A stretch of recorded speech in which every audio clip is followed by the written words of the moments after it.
Bien, bonjour à tous mes élèves de Terminal ES.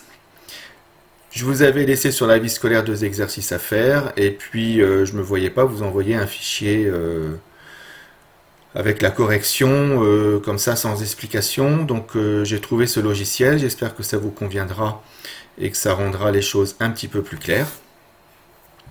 Alors ici dans cet exercice, on est en présence d'un graphe orienté. Alors on va peut-être reprendre un petit peu tout ce vocabulaire. Déjà c'est quoi un graphe? Un graphe, ce sont des sommets, comme ici A, B, C, D, reliés par des arêtes. Et puis celui-ci a la particularité d'être orienté, c'est-à-dire que sur les arêtes, il y a des flèches.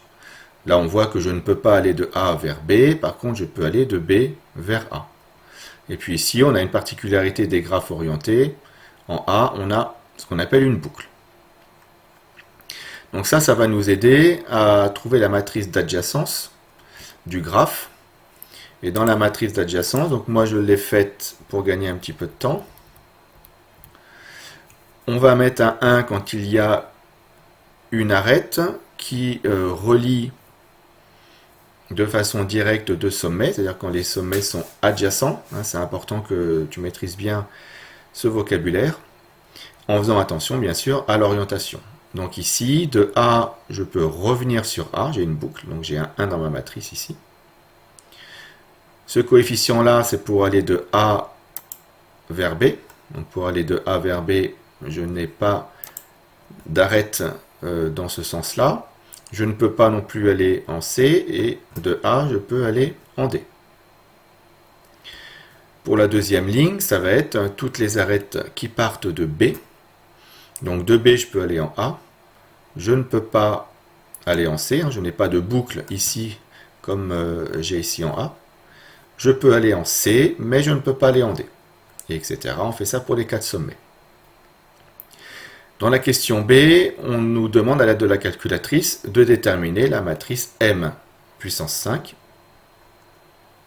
Donc, si tu ne l'as pas encore fait, je te laisse mettre la vidéo sur pause. Tu tapes la calculatrice et tu vérifies ensuite que tu obtiens bien la même que moi.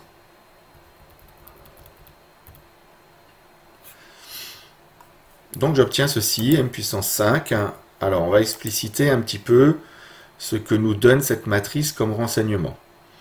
M puissance 5, ça nous donne le nombre de chaînes de longueur 5 qui relient,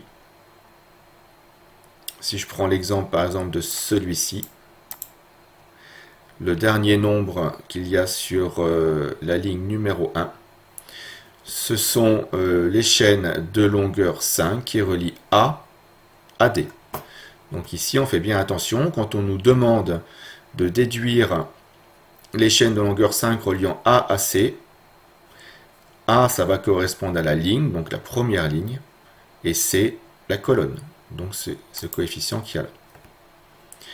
Parce que la difficulté par rapport au graphe non orienté, c'est qu'on est avec des matrices qui ne sont pas symétriques.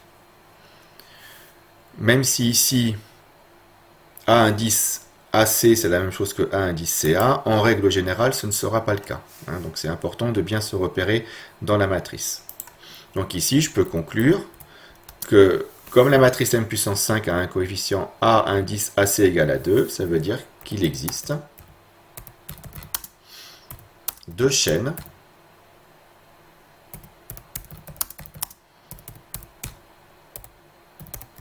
de longueur 5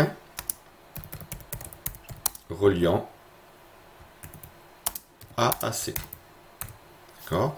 Donc le 2, c'est le coefficient qu'il y a dans la matrice, et le 5, c'est la puissance de la matrice.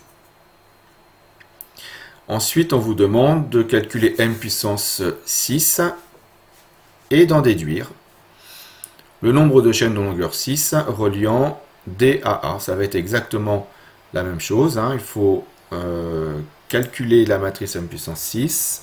Donc ça, c'est du maniement de la calculatrice. Voilà. On trouve ceci pour M puissance 6.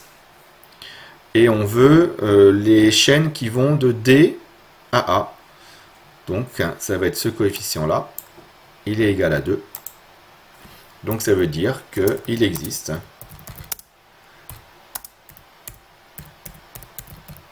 deux chaînes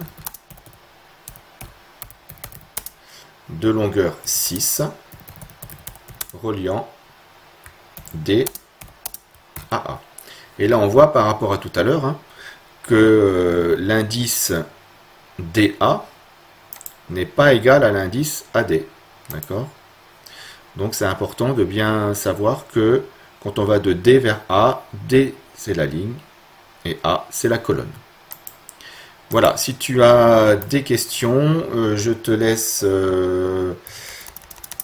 une adresse mail où on peut communiquer, math.leso@gmail.com pour toutes les questions ou par la vie scolaire, comme vous voulez. Voilà, et cette vidéo est terminée.